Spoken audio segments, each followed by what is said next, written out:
My sister-in-law spent 2 years trying to destroy my marriage because she wanted her best friend to be my husband's wife instead of me. What she doesn't know is that I own the place she's living in.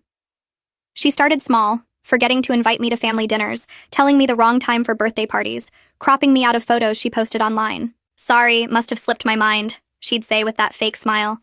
I tried talking to my husband Ryan about it, but he always defended her. "She's just protective. We're really close. Give her time." The thing about Natalie was she knew exactly how to work him. She'd been manipulating him since they were kids. She'd cry about how I was changing him, how he never spent time with family anymore, how I was isolating him. None of it was true, but she was good at the tears. Then her best friend Ashley moved back to town after her divorce. Suddenly Ashley was at every family event, sitting next to Ryan, laughing at his stories. Bringing his favorite beer, Natalie would seat us at opposite ends of the table, put Ashley right beside him. "Ashley's having such a hard time," Natalie would say. "Ryan, you should help her fix her car. You're so good with those things." And he'd go, because he was helpful like that. Natalie would text me the wrong address for restaurants, then act shocked when I showed up late to find Ashley in my seat. "We didn't think you were coming, so Ashley sat down. You don't mind, right?" She'd invite Ashley to stay at their mother's house during holidays when we visited, knowing there weren't enough bedrooms, suggesting Ryan and Ashley could share the pull-out couch while I took the uncomfortable armchair. "It just makes sense space-wise," she'd say. The worst part was how calculated it all was. She never did anything obvious enough for Ryan to see it. When I'd bring it up, she'd twisted everything. "I'm trying so hard to include you, but you're always so negative. Maybe if you were friendlier, warmer, more like family." She'd say this in front of everyone, making me look like the difficult one. The breaking point came last Christmas. Natalie planned a huge family trip, told everyone except me it was happening. When I found out 2 days before, she said, "Oh, I thought Ryan told you. Well, there's no more room in the cabin now. Ashley's coming since she's alone for the holidays. But you understand, right? Ryan went without me." Posted pictures of them all by the fireplace, Ashley wearing the Christmas sweater his mom bought her, the same mom who still called me Ryan's wife after 6 years, never my actual name. When he came back, I was done. Not because I thought he cheated. He didn't. But because he couldn't see what was happening, wouldn't believe me over his sister, chose them every single time. "If you can't see how she's destroying us, then maybe we shouldn't be together," I told him. He said I was being paranoid, jealous, controlling. So we divorced. Quick, clean, no fighting over assets. He kept his retirement, I kept mine. He got the house his parents helped with. I got our investments. We both cried signing the papers. "I still love you," he said. "I love you too," I said. "But love isn't enough when your family is actively against us." Natalie was thrilled. She helped him move out, organized a fresh start party, invited Ashley, of course. She even moved into the luxury apartment downtown to be closer to him, help him through the divorce, she said. The 1,200 square foot apartment with the doorman and rooftop pool. She posted pictures constantly. "So blessed to have this space. Living my best life." Sometimes good things come from bad situations. She had no idea that apartment was part of my investment portfolio. I'd bought it 5 years ago, before I even met Ryan. It was in my company's name, managed by a property firm. Natalie never asked who owned it, just saw it online and applied. The property manager didn't know she was my sister-in-law. Why would they? Different last names, no connection. She'd been living there 8 months when she threw Ryan and Ashley's engagement party. Yeah, they got engaged. Natalie's dream come true. She posted about hosting it in her beautiful apartment. How perfect everything was. How Ashley was the sister she'd always wanted. I waited until the week after the party to show up. Told the doorman I was there for a property inspection. He let me right up. I had all the documentation. Natalie answered in her yoga clothes, wine glass in hand at 2 in the afternoon. Her face when she saw me was priceless. "What are you doing here?" "Property inspection," I said, walking past her. "I need to check for damages, review the unit. You can't just barge in here. I have rights. Actually, as the owner, I have the right to inspect with proper notice, which was sent last week." I pulled out the paperwork. Her face went white. She grabbed for the papers, but I held them back. I walked past her into the living room and started taking photos with my phone. The apartment looked different from the listing photos. She'd painted one wall dark gray without permission. I documented that. She followed me around, talking fast about how she didn't know, how this was crazy, how we were family. I moved to the kitchen and found she'd replaced the cabinet hardware with expensive brass pulls. More photos. The granite countertop had a crack near the stove that wasn't in the move-in inspection report. I wrote notes on my tablet while she kept saying she'd been the perfect tenant, always paid on time, never caused problems. I agreed with her about the rent payments. My property management company had no complaints about that, but the lease was clear about modifications. She needed written approval for any changes. She didn't have it. I moved to the bedroom and found scuff marks on the hardwood floors, probably from moving furniture for that engagement party. The bathroom had a new shower curtain rod installed, drilled right into the tile. I photographed everything. She was getting louder now, saying I had no right to do this, that I was harassing her. I pulled out the inspection notice from my folder. It had been sent to her email and mailed to the apartment 10 days ago. She went quiet.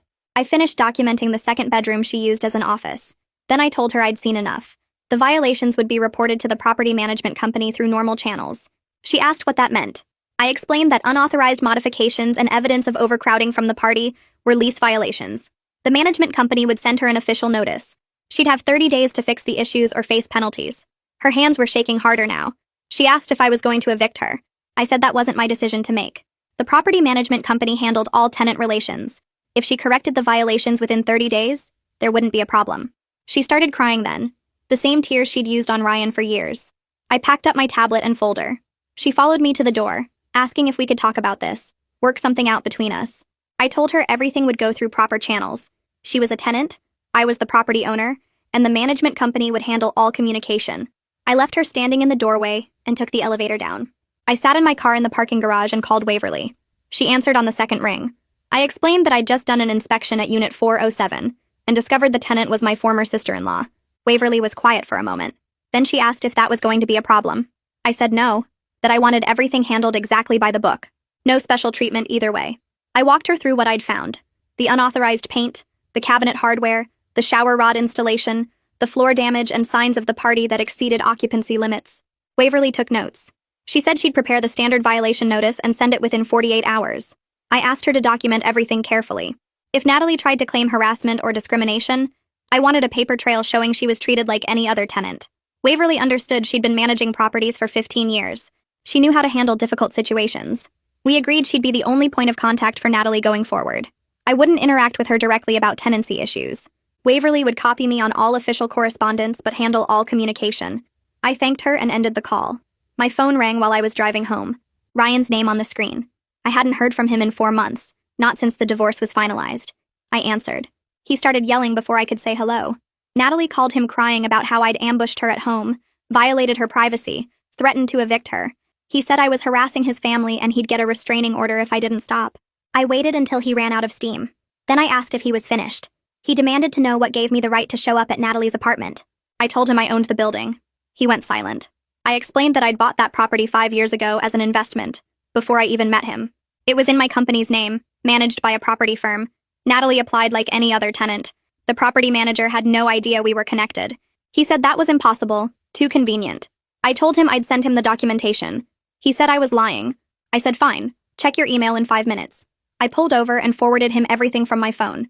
The original purchase documents from 5 years ago showing the date and my LLC as the buyer. The property management contract. The inspection notice that was sent to Natalie's address last week. I attached photos of the violations I'd found. Then I called him back. He answered but didn't say anything. I could hear him breathing, probably looking at the files I'd sent. I asked if he'd seen enough. He made a sound like he was trying to speak but couldn't. I told him this was a legitimate business matter. I owned the property. Natalie was a tenant. She had lease violations that needed to be addressed. Everything was handled through the property management company according to standard procedures. He finally spoke, asking why I never mentioned owning that building. I said it never came up. We were married. I had multiple investment properties. He never asked about my portfolio. He went quiet again. I told him the management company would send Natalie an official notice. If she corrected the violations, there wouldn't be a problem. If he had questions, he could contact them directly. Then I ended the call. 2 days later, Waverly called to say she'd sent the official notice to Natalie. It listed all the violations with photos and gave her 30 days to remedy them, or face penalties up to and including lease termination. The notice was identical to what any tenant would receive. Waverly said Natalie had already called the office 3 times. She kept demanding to speak to the real owner, insisting the LLC structure was fake. Waverly explained that many property owners use business entities. Natalie didn't believe her. She wanted my personal contact information. Waverly refused, citing company policy. All tenant communication went through the management office. Natalie threatened to sue. Waverly calmly told her she had every right to seek legal counsel, but the violations were documented and the notice was valid. Natalie hung up on her. I thanked Waverly for handling it professionally. She said it was actually easier than some tenant situations she'd dealt with. At least Natalie was just angry, not dangerous. My assistant buzzed me 3 days later saying someone was here to see me without an appointment. I asked who. She said a woman named Natalie. I told her to send Natalie in. She walked into my office looking different. No yoga clothes this time. She wore a dress and heels, had done her makeup carefully. She smiled and asked if we could talk. I gestured to the chair across from my desk. She sat down and started with an apology. She said she'd been thinking about how she treated me during my marriage to Ryan. She realized she'd been protective to the point of being hurtful. She wanted to start fresh, move forward as family. I listened without responding. She kept talking, saying she understood now that I'd always cared about Ryan. She'd been wrong to push me away. Maybe we could have coffee sometime, really get to know each other. Her eyes were watching my face, calculating. I recognized that look. She was trying to find the angle that would work on me. I told her that our relationship now was landlord and tenant. It would remain professional and be handled entirely through the property management company. She blinked. Her smile got tighter. She shifted tactics, leaning forward and saying she knew I was hurt about what happened with the marriage. She understood, but she hoped I wouldn't take it out on her by making her housing situation difficult. I said the lease violations were documented facts. She needed to address them according to the notice. That was all. She started crying then. Real tears this time. Or at least better fake ones than usual. She talked about how hard everything had been since her divorce. How much she loved that apartment. How she couldn't afford to move. How she'd fix everything. She just needed me to understand her situation. I waited until she finished. Then I explained that complying with her lease terms was all that was required. The property management company would work with her on the timeline if needed, but everything had to go through them. She wiped her eyes and asked if we could please just handle this between us. I said no. She left without another word. My phone rang that afternoon. Unknown number. I answered and heard a woman's voice asking if this was Ryan's ex-wife. I said yes. She introduced herself as Thea, Ryan's aunt. I remembered her vaguely from a few family gatherings. We'd barely spoken during my marriage. She said she'd heard what happened with Natalie in the apartment. She wanted to meet for coffee if I was willing. I asked why. She said there were things about the family I should know, things she should have told me years ago. I was curious enough to agree. We set a time for the next day at a coffee shop downtown. She thanked me and said she was glad I'd finally see the truth about Natalie. I showed up at the coffee shop the next afternoon. Thea was already there, sitting in a corner booth with 2 cups in front of her. She waved me over and slid one across the table. She looked tired, older than I remembered from those few family gatherings. She started talking before I even sat down fully.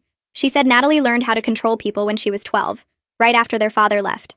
Emily fell apart after the divorce and leaned on Natalie for everything. Natalie figured out fast that she could manage her mother's emotions, could make Emily do whatever she wanted by crying or playing victim. Ryan was only 6 then, and Natalie treated him like her personal project. She'd tell him what to think, who to trust, how to feel about things. By the time he was a teenager, he couldn't make a decision without checking with her first.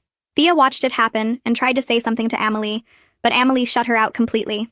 The family closed ranks around Natalie's version of reality. Thea apologized then, said she should have spoken up during my marriage. She thought I seemed strong enough to handle Natalie on my own. And I took a sip of coffee and told her I didn't need strength back then. I needed someone to back me up. Support would have mattered more than explanations now. She nodded and looked down at her cup. Then she told me something that made my stomach drop. Natalie had done this exact same thing to 3 other women Ryan dated seriously. 3 relationships before me, all destroyed the same way. She'd position herself between Ryan and whoever he was dating, manufacture conflicts, play the protective sister card. One girl lasted 2 years before she couldn't take it anymore. Another one actually tried to set boundaries with Natalie and got frozen out by the whole family. The third one saw what was happening early and left before it got too bad. Thea had watched the pattern repeat over and over, and nobody else in the family seemed to notice or care. She pulled out her phone and showed me photos from years ago, pictures of Ryan with these other women at family events. In every single one, Natalie was right there, inserted into the frame, her arm around Ryan or her hand on his shoulder. The girlfriends were always on the edges, cut off or pushed to the side. It was like looking at my own marriage in reverse. Thea said she'd testify to all of this if I ever needed a witness. The intensity in her voice surprised me. She really wanted Natalie held accountable for something. Anything. I thanked her and left the coffee shop feeling like I understood the family dynamics for the first time. This wasn't just about me or Ashley. This was a pattern decades in the making. My phone rang 3 days later while I was reviewing property reports. Waverly's name showed on the screen. She told me Natalie had corrected every single lease violation within the 30-day window. The kitchen modifications were reversed by a licensed contractor. She'd submitted documentation proving the party didn't exceed occupancy limits after all. Everything was now in full compliance. I felt impressed despite myself. Natalie was smart enough not to give me any ammunition to use against her. The professional distance I'd maintained was working exactly as intended. Everything stayed documented and legal, no personal drama mixed into business decisions. Waverly said Natalie had been almost pleasant during the final inspection, cooperative and polite. I told Waverly to keep following standard procedures for everything. She agreed and hung up. A message popped up on my social media that evening. Ashley's profile picture showed up in my message requests. She asked if we could meet in person without Ryan or Natalie knowing. I stared at the message for a full minute. My first instinct was to ignore it, but curiosity won out. I suggested a coffee shop across town, far from anywhere the family would go. She responded immediately. Thanking me and asking if tomorrow worked, I agreed and put my phone down, wondering what she could possibly want to tell me. She walked into the coffee shop looking nervous, her eyes scanning the room before she spotted me. I waved her over and she slid into the booth across from me. Up close, I realized she was younger than I'd thought, maybe 25 to my 32. She had that fresh-faced look that made me understand why Natalie chose her. Easy to mold, easy to control. She ordered a tea and fidgeted with the menu while we waited. Then she started talking. She said she never wanted to come between Ryan and me. Natalie orchestrated the whole thing from the start. Ashley had just gotten divorced and moved back to town with no friends and no support system. Natalie befriended her immediately, invited her to everything, made her feel included. Then Natalie started mentioning her brother constantly, how great he was, how he needed someone kind and warm in his life. Ashley went along with it because Natalie was her only friend. She pulled out her phone and showed me text messages. Months of messages from Natalie coaching her on what to say to Ryan, how to act around him, what to wear to family events. Specific instructions about laughing at his jokes, asking about his work, bringing his favorite beer. I scrolled through them and felt sick. It was the same manipulation that had been used on me, just from a different angle. Natalie had been playing puppet master with both of us. I asked Ashley why she was showing me this now. She set her phone down and her hands were shaking slightly. She admitted she was scared of marrying into this family. Natalie had become more controlling as the wedding got closer. She was dictating every detail of the wedding plans, insisting they all needed to live near each other after the marriage, calling Ashley multiple times a day to check in. Ashley realized she wasn't gaining a husband. She was absorbed into Natalie's control system. She'd be another person Natalie managed and manipulated. The wedding was supposed to be in 4 months and Ashley was having panic attacks about it. She begged me not to tell Ryan about our meeting. She said Natalie would destroy her if she found out. I didn't promise anything, but I told her I understood her situation better than she probably realized. She was another victim of Natalie's manipulation, just one who happened to benefit from it at first. Now she was seeing the cost of that benefit. I felt unexpected sympathy for her. She wasn't the enemy I'd thought she was. She was just young and lonely and got caught in Natalie's web like everyone else. We finished our drinks and she left first, checking over her shoulder like she expected Natalie to appear. I called Emily Walton the next morning. She was a tenant rights attorney someone had recommended months ago when I first expanded my property portfolio. I needed to make sure I was handling everything with Natalie legally and ethically. Emily had me come to her office that afternoon. I brought all my documentation, every inspection report, every communication with Waverly, every notice sent to Natalie. Emily spread it all out on her conference table and went through each piece carefully. After an hour, she looked up and told me I'd been completely appropriate in my role as landlord. Everything followed standard procedures exactly. She advised me to maintain the professional distance and never let personal history influence any business decisions. I assured her that was exactly what I'd been doing. Everything went through Waverly. Everything was documented. Everything was by the book. Emily warned me that Natalie could potentially sue for harassment or discrimination if I treated her differently than other tenants. Even the appearance of personal motivation could cause legal problems. I told her that everything went through the property management company and followed their standard procedures exactly. I'd never given Natalie special treatment, good or bad. She was just another tenant in my building. Emily seemed satisfied but told me to document every single interaction meticulously going forward. Save every email, every call log, every inspection report. If Natalie ever tried to claim harassment, I'd need proof that everything was handled professionally. I thanked her and left feeling more confident about my approach. My accountant Gavin called that week about the quarterly review of my property portfolio. We went through each building's performance, discussing occupancy rates and maintenance costs. When we got to the downtown building, Gavin mentioned that Natalie's rent payments had been consistently on time every single month. She was actually a model tenant financially. Never late, never bouncing checks, never causing problems with payments. I realized that despite everything personal between us, she was giving me no legitimate business reason for complaint. She paid her rent. She followed her lease terms. She maintained the apartment properly. As a landlord, I couldn't ask for better. The irony wasn't lost on me. The woman who destroyed my marriage was now my most reliable tenant. 3 days later, Ryan showed up at my office without calling first. My assistant buzzed me saying someone was here to see me, and when I walked out to the lobby, there he was. He looked terrible, dark circles under his eyes, wrinkled shirt like he'd slept in it. He asked if we could talk about what really happened to our marriage. Thea had told him some things that made him question everything he thought he knew. I didn't want to rehash old pain, didn't see the point of going over everything again, but something in his face, the way he looked lost and tired, made me agree to dinner that evening. He left and I spent the rest of the day trying to focus on work, wondering what Thea had said to him. That evening we met at a quiet restaurant across town, the kind of place where tables were far enough apart for private conversations. Ryan ordered a beer, I got wine, and we sat in awkward silence for a minute before he started talking. He'd been thinking a lot since finding out I owned Natalie's building.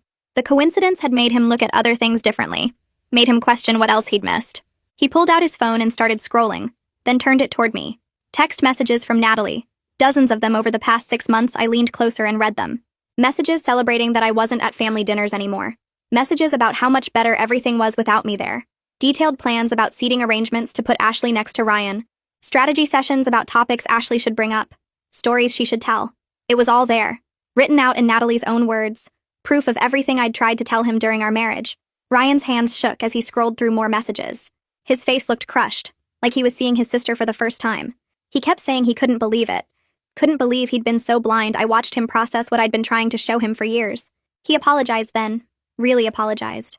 Not the defensive sorry he'd given during our marriage when I complained about Natalie, but a real apology that acknowledged what he'd done wrong. He said he was sorry for not believing me, for choosing his sister over his wife, for letting Natalie destroy what we had. He looked at me across the table and asked if there was any chance for us, any way to fix this. I appreciated the apology. I really did. It felt good to finally be heard and believed. But I told him the truth, that it was too late. Some things break so completely they can't be put back together. He was engaged to someone else now, building a life with Ashley. I'd moved on too, built a new life without him.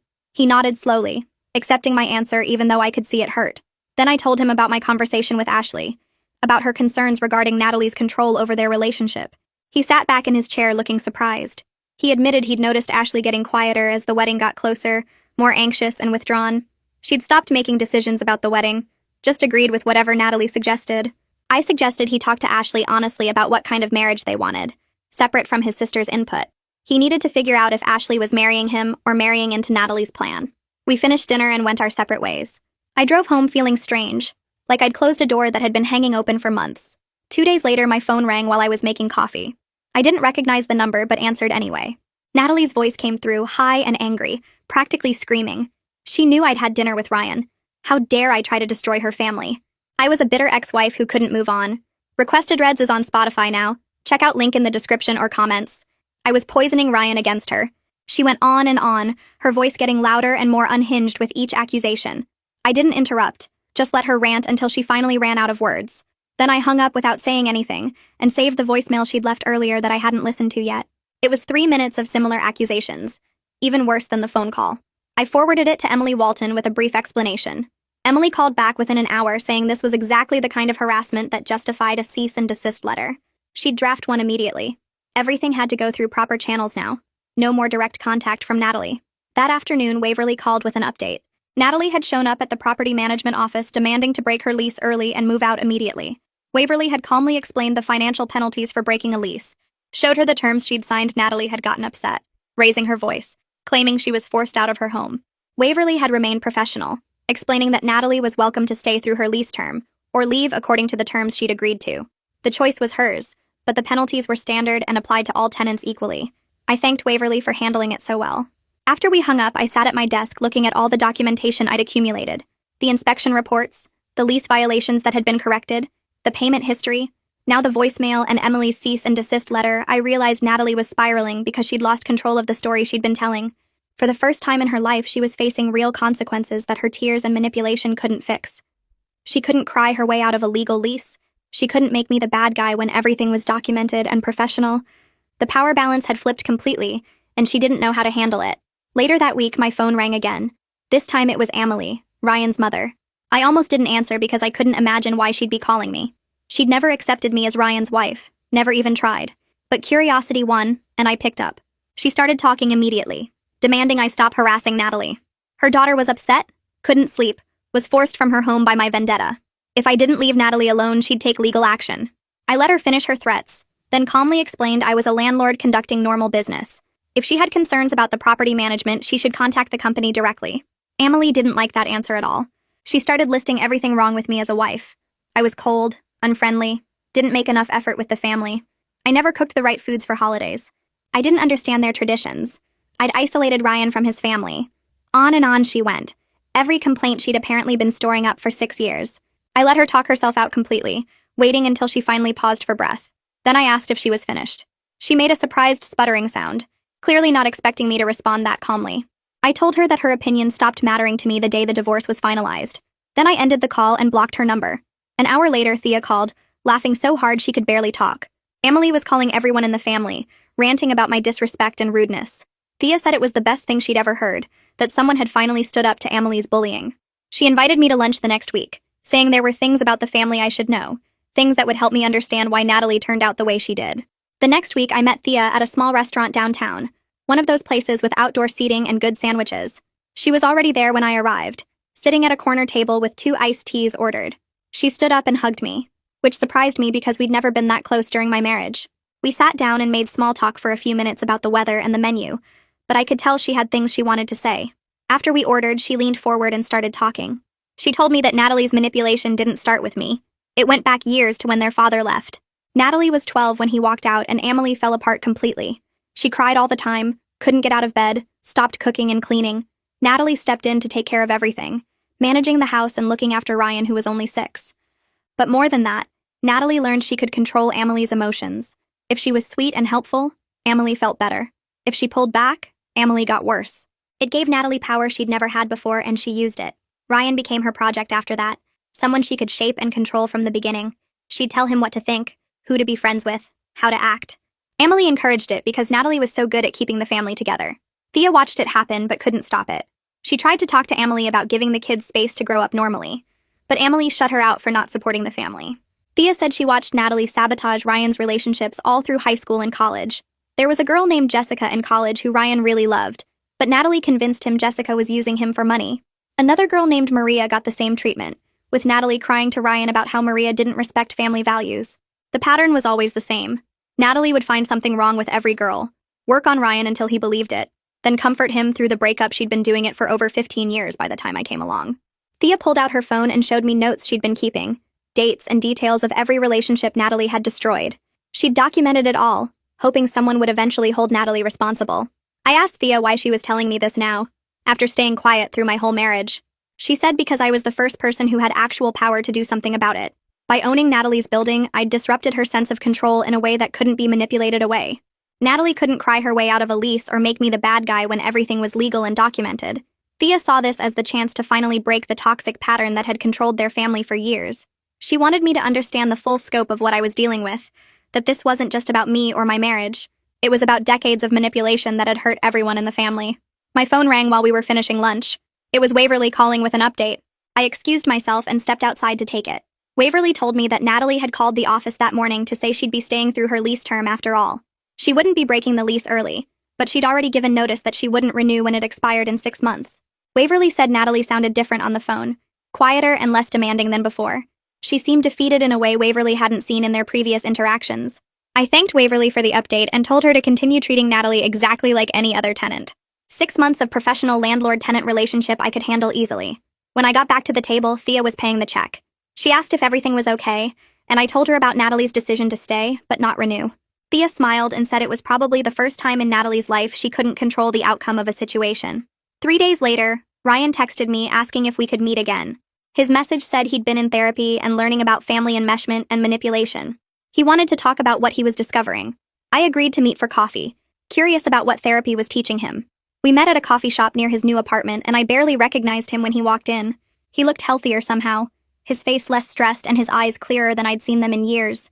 We got our drinks and sat down, and he started talking immediately. He told me his therapist had given him books to read about enmeshed families and emotional manipulation. Everything he was learning described his relationship with Natalie perfectly. He'd started seeing how she'd controlled him his whole life, making decisions for him disguised as protective concern. The therapy was helping him understand that what he thought was a close sibling bond was actually unhealthy dependence that Natalie had created and maintained. He'd confronted her about some of it, and she'd cried and said he was abandoning the family just like their father did. That manipulation had always worked before, but this time Ryan recognized it for what it was. Ryan told me he'd postponed the wedding indefinitely. He and Ashley needed to figure out their relationship without Natalie's influence hanging over everything. Ashley had moved to her own apartment across town, and they were dating properly for the first time, without Natalie orchestrating every interaction. He was also setting boundaries with his mother, telling her he needed space and wouldn't be attending every family event. Emily was furious about it, calling him selfish and ungrateful. The whole family was in chaos because Ryan was finally standing up for himself. I felt proud of Ryan for doing the work, for finally seeing what I'd tried to show him for years. But I was also clear with him that this didn't change anything between us. Our marriage was over, and his growth now didn't erase the years of pain he'd caused by choosing his sister over me. Ryan nodded and said he understood completely. He wasn't asking for another chance or trying to get back together. He just wanted me to know that he finally saw the truth about what had happened to us. He said he was sorry for all the years he'd dismissed my concerns and made me feel crazy for seeing what was right in front of us. He took responsibility for the divorce, for not protecting our marriage, for letting Natalie destroy what we had. I accepted his apology and told him I hoped he and Ashley could build something healthy together.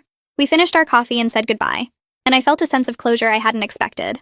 2 days after my meeting with Ryan, I woke up to find a long email from Natalie in my inbox. It was pages of text about how I was destroying her family and ruining her brother's happiness. She accused me of manipulating Ryan against her, of using my position as his landlord to control his life, of being vindictive and cruel.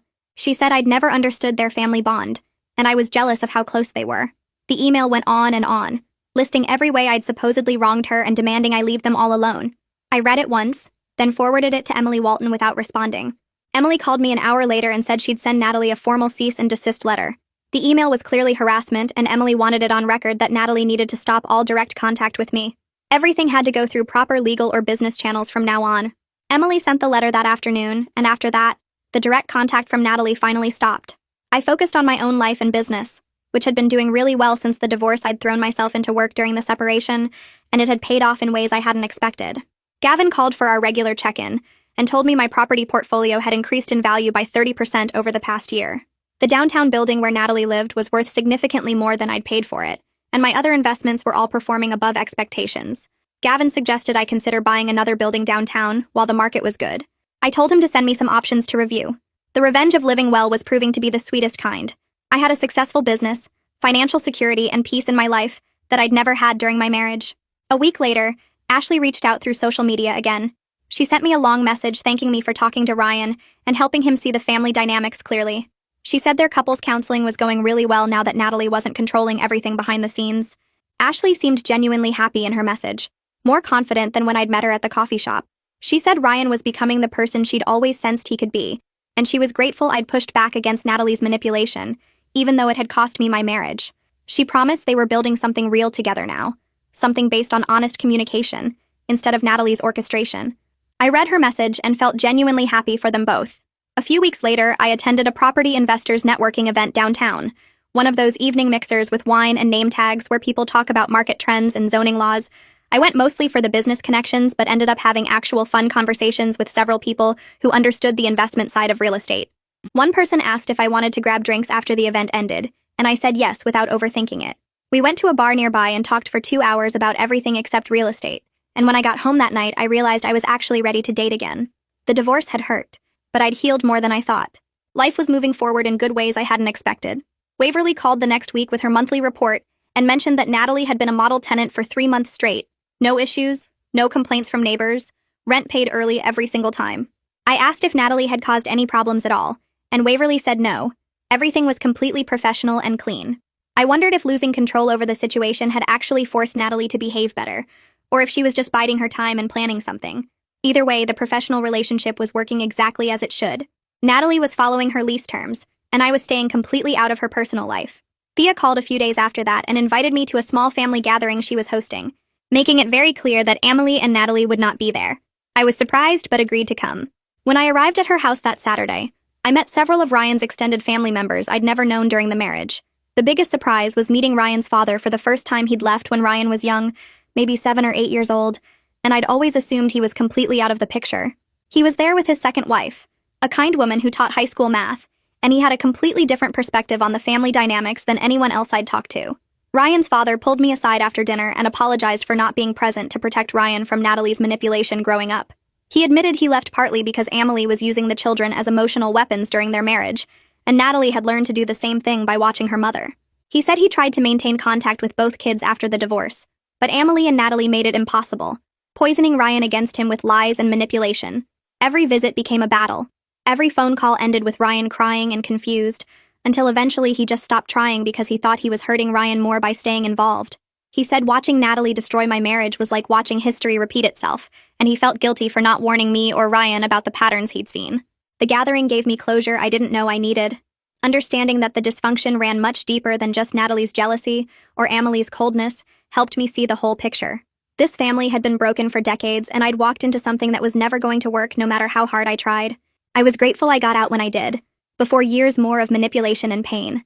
Ryan was there with Ashley, and they seemed genuinely happy together, now that they were building something real without Natalie controlling every interaction.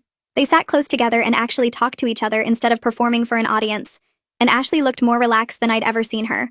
I started dating the person I met at the networking event, taking things slow but enjoying the connection we were building.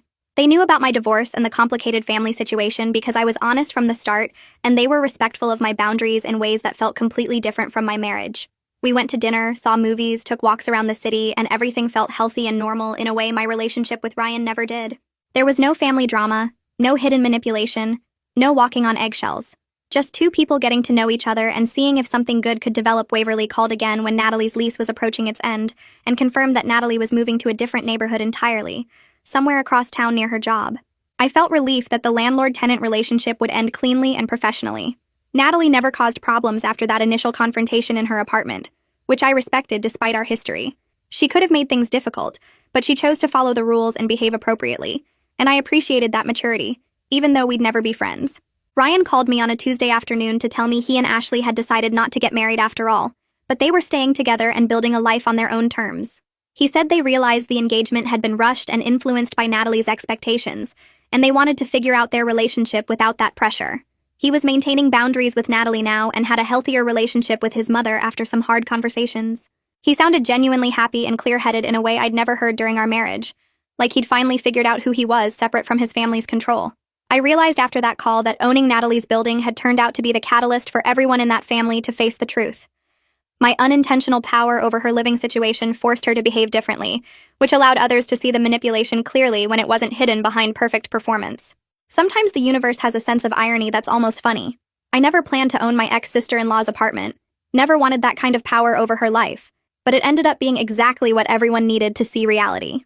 Thea and I started meeting for lunch monthly after that gathering, and we became genuine friends, separate from any connection to Ryan or his family. She was thrilled that Ryan was finally breaking free from the family dysfunction, and kept thanking me for starting the process. I told her Ryan did the work himself, that he made the choice to see the truth and change his patterns. I just happened to own the right building at the right time, and everything else was Ryan's own growth and effort. 3 weeks later, Waverly called me on the morning of Natalie's scheduled move-out. She asked if I wanted to be present for the final inspection, but I declined, telling her to handle it exactly like she would for any other tenant. Waverly texted me updates throughout the day as the movers cleared out furniture and Natalie handed over her keys. The final inspection revealed the apartment in perfect condition, every wall clean, every fixture working, not a single issue to document. Waverly sent photos showing the immaculate state of each room and confirmed that Natalie would receive her full security deposit within the required time frame. Her last text mentioned that Natalie had been professional and cordial during the walkthrough, almost subdued compared to her usual personality. The landlord-tenant relationship ended exactly as it should have, with proper procedures followed and no drama on either side. I felt satisfied that everything had been handled correctly from start to finish. The property management conference in Dallas came 2 months after Natalie moved out, and I flew there feeling more confident than I had in years. Walking through the convention center filled with other investors and property managers, I realized how much I had grown as a business person since the divorce. The panels on portfolio expansion and market analysis made sense in ways they wouldn't have before, and I found myself contributing to discussions with actual expertise. My divorce had forced me to focus completely on my own success, instead of trying to navigate family drama, and I had built something genuinely solid. Gavin met me for dinner after the first day of sessions, and we reviewed my current portfolio numbers over steak and wine. My properties were performing well above projections. My business reputation in the local real estate community was excellent, and my personal life had finally reached a place of peace. I went to bed that night in my hotel room feeling proud of who I had become through all the difficulty. 6 months after Natalie moved out, I was having lunch with Thea at our usual spot downtown when she mentioned that Natalie was in therapy. Thea had heard from a mutual friend that Natalie was actually working on her controlling behaviors and taking responsibility for the damage she had caused. Apparently losing her grip on Ryan and facing consequences she couldn't manipulate away had been a real wake-up call. Thea said Natalie's therapist was helping her understand the patterns that started after their father left, and how she had used control to manage her anxiety about abandonment. I told Thea I hoped the growth was genuine for everyone's sake, that real change would benefit the whole family. Part of me remained skeptical after years of watching Natalie manipulate situations, but I also knew people could change if they truly wanted to. Thea showed me photos on her phone from Ryan and Ashley's wedding the week before, a small ceremony at a garden venue with just close friends attending Natalie, and Emily hadn't been invited, which Thea said was a huge boundary for Ryan to set after a lifetime of putting his mother and sister first. The photos showed Ryan and Ashley looking genuinely happy and free, holding hands under an arch of flowers, laughing with their small group of guests. Ashley wore a simple white dress, and Ryan had on a gray suit, both of them relaxed in a way I never saw during my marriage to him. Thea said the ceremony had been beautiful and emotional, focused entirely on Ryan and Ashley's commitment to each other without any family drama or manipulation. I felt happy for them in a way I didn't expect, glad they were building something real together. My own relationship had developed into something serious over those same months, and I found myself falling in love again. My partner had healthy relationships with their family, respected boundaries naturally, and communicated openly about everything. We spent weekends exploring the city, cooking dinner together, talking about our goals and dreams without any hidden agendas. The contrast to my marriage with Ryan was so stark it almost felt unreal at first, like I was waiting for the manipulation to start. But it never did because my partner came from a functional family where people said what they meant and respected each other's independence. I felt grateful for the painful experience with Ryan's family because it taught me what healthy relationships should look like. Every dinner with my partner's parents showed me what normal family dynamics felt like. Every boundary they respected reminded me that I deserved better than what I had accepted before Gavin called me 3 months later about the second downtown building I had been considering for over a year. The owner had finally agreed to sell, and the numbers worked even better than our initial projections. I signed the purchase agreement in Gavin's office, expanding my investment portfolio significantly, with a property that would generate strong returns for decades. Gavin was thrilled with how the deal came together, telling me I had excellent instincts for finding undervalued properties in developing neighborhoods. I felt proud of building this success completely independently, creating a business that thrived beyond what I had imagined during those dark months of divorce. The building represented everything I had accomplished by focusing on my own growth, instead of trying to fix a broken family dynamic. Thea mentioned during our next lunch that Emily had finally started questioning her role in the family dysfunction after being excluded from Ryan's wedding. She was apparently in therapy too, working on her enmeshment with Natalie and the ways she had enabled toxic patterns for years. Thea said Emily's therapist was helping her see how she had used her children to meet her own emotional needs after the divorce, instead of building a healthy adult life. The whole family was slowly healing in ways Thea never expected to see, each person finally taking responsibility for their part in the dysfunction. I told Thea I was glad they were all getting help, that it would benefit everyone, especially Ryan and Ashley, as they built their marriage. Part of me wondered if things could have been different if this healing had happened during my marriage to Ryan, but I also knew the timing hadn't been right. Then I ran into Natalie at a coffee shop completely by accident on a Tuesday morning 3 months later. We both froze when we saw each other, her hand stopping halfway to the cream and sugar station, my feet planted in the doorway. The moment stretched awkwardly as other customers moved around us, ordering drinks and finding tables. Then Natalie walked over to me slowly, her face showing none of the manipulation or fake warmth I remembered. She asked if we could talk for just a minute, and I nodded, curious about what she wanted to say. We stood near the window while she apologized sincerely for everything she had done to destroy my marriage, her voice quiet and steady. She said therapy had helped her see how toxic her behavior had been, how she had hurt everyone around her, including Ryan, by trying to control his life. Natalie took full responsibility without making excuses or trying to justify her actions, admitting she had been cruel and manipulative because of her own issues. I listened to her apology without interrupting, watching her face for signs of the old manipulation, but seeing only genuine remorse. When she finished, I told her I was accepted her apology, but made clear that forgiveness didn't mean reconciliation or friendship between us. She nodded immediately, saying she understood, and wasn't asking for anything beyond acknowledgement that she recognized the harm she had caused. We stood there another moment in silence, then said goodbye and went our separate ways. I felt a sense of closure I hadn't expected from that brief conversation, like a chapter of my life had finally ended properly. My partner proposed on the rooftop of my downtown building 4 months later, on a clear evening with the city lights spreading out below us. We had gone up there for what I thought was just a casual dinner, the building manager having set up a small table with candles at my partner's request. When they got down on one knee and pulled out a ring, I started laughing at the irony that the property which exposed Natalie's manipulation was now the site of my new beginning. I said yes immediately, pulling them up to kiss me while the city sparkled around us. Life had a funny way of working out, taking the place where everything fell apart and turning it into where everything came together. We stayed on that rooftop for hours, talking about our future and making plans for a life built on honesty and mutual respect. I thought about how far I had come from that day. I showed up at Natalie's door with inspection paperwork, how much I had grown and healed. The building beneath us represented not just financial success, but personal triumph, proof that focusing on my own growth had led me exactly where I needed to be. 3 weeks after the proposal, my phone lit up with Ryan's name for the first time in months. I stared at it for a moment before answering, wondering what he could possibly want now. His voice came through warm and genuine, congratulating me on the engagement because Thea had told him the news. He said he was really happy for me, that I deserved someone who appreciated me fully and put me first. There wasn't any bitterness or resentment in his tone, just honest happiness for my new chapter. He told me he'd been working hard in therapy and finally understood how badly he'd failed me during our marriage. I thanked him for calling and told him I appreciated how much he'd grown since the divorce. We kept it brief and cordial, ending the call on good terms, and I felt grateful that he'd reached that point of genuine self-awareness. It was the closure I hadn't realized I still needed from him. The wedding planning started immediately after that call, and I threw myself into it with pure excitement. My partner and I met with vendors, toured venues, and made decisions together with equal input and enthusiasm.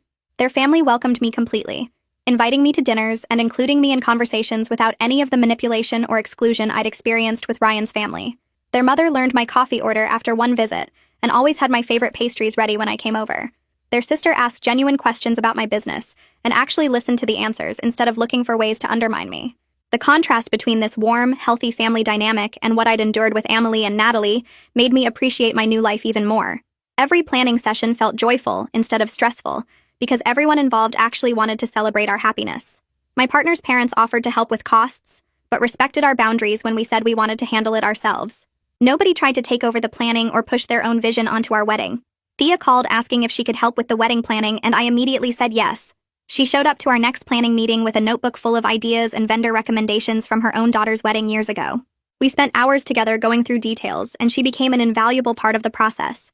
One afternoon, while we were addressing invitations, she joked that she was finally getting to celebrate a wedding in her family that wasn't built on manipulation and control. I laughed and told her she was family to me now, regardless of my divorce from Ryan. She got teary and hugged me, saying she'd always hoped I'd stay in her life somehow. Thea helped me choose flowers, gave honest opinions on dress options, and even hosted my bridal shower at her house. She told stories about watching Ryan grow up and admitted she'd always known Natalie's behavior was toxic, but hadn't known how to stop it. I appreciated her honesty and her genuine support during this happy time. The wedding day arrived on a perfect Saturday in June with clear skies and warm sunshine. I stood in the bridal suite surrounded by friends who'd supported me through the divorce and this new relationship, all of them helping with final touches and keeping me calm. My partner's family filled the venue with laughter and love, creating an atmosphere of pure celebration. Thea sat in the front row beaming with pride, and even my own parents looked happier than I'd ever seen them at my first wedding. As I walked down the aisle toward my partner, I realized that Natalie's attempts to destroy my first marriage had actually pushed me toward this better life. I owned a successful property business that kept growing. I had real friendships with people who genuinely cared about me, and I was marrying someone who valued me completely and put our relationship first.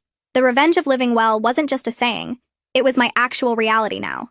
Everything I'd built since the divorce, from my thriving business to these authentic relationships, proved that sometimes the best response to manipulation is simply succeeding without the manipulators in your life. And that's where we'll stop. I like when stories remind us of small things that still matter. If it helped you reflect or learn something, that's what counts.